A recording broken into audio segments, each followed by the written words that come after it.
Look, I'm going to lay this out straight because this is too important to tiptoe around. When you ask for a specific policy as if systemic racism is some sort of gotcha game, it shows a fundamental misunderstanding of what we're dealing with here.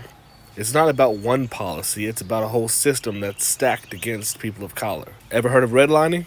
It was a policy that literally drew red lines on maps around neighborhoods that were predominantly black, labeling them as high risk for banks. This meant that black people couldn't get loans to buy homes or start businesses in their own neighborhoods. And while redlining is technically illegal now, the damage is done. Those neighborhoods are still struggling, and the racial wealth gap is wider than ever, with the typical white household owning 9.2 times more wealth than the typical black household. Think about why schools in black neighborhoods often have fewer resources.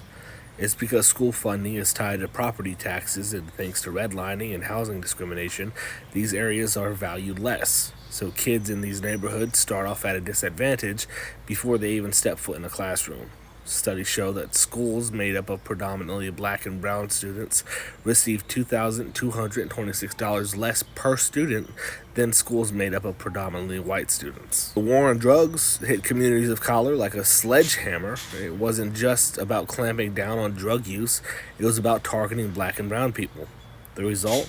Mass incarceration of people of color, which has torn families apart and made it nearly impossible for millions to get a fair shot at life after they've served their time.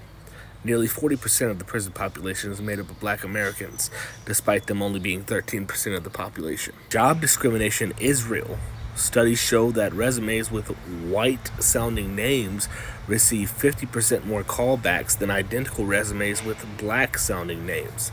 That's not individual bias, that's a systemic issue where the color of your skin can block you from getting a job. Black communities often have less access to quality health care, leading to worse health outcomes. For example, black women are 3 times more likely to die from complications during pregnancy or childbirth. This isn't just about personal choices, it's about a system where hospitals in predominantly black areas are underfunded and understaffed. So when you say you don't know what systemic racism is, it tells me you haven't been paying attention.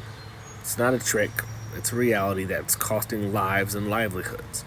We need to do better. We need to listen, learn, and then act to dismantle these systems. And then it starts with acknowledging that they exist and understanding how deep they go. It's frustrating to have to explain this over and over, but it's necessary because we can't fix what we don't acknowledge.